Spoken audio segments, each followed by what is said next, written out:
Money move from problem owner to problem solver. And you call them Yahoo boys. Not everybody does fraud online.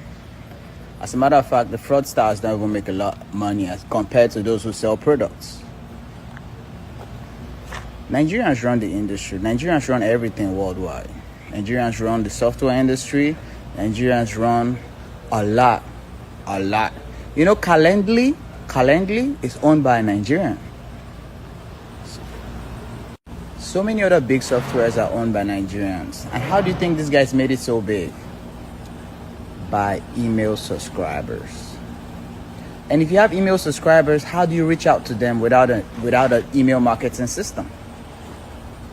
Today, I give you the opportunity to have the lifetime version of my software for $250 only. A lot of people say I wasn't doing music for a while. Yeah, I wasn't doing music for a while because I was working on this. You know, because at the end of the day, the only way you can not kiss people's ass is by being able to do your sales by yourself. I learned this stuff. I learned the in and out. We paid a lot of money to get this software program tested, and now it's up and running. I like to call it the best email and cold marketing software in the world with artificial intelligence and a calendar.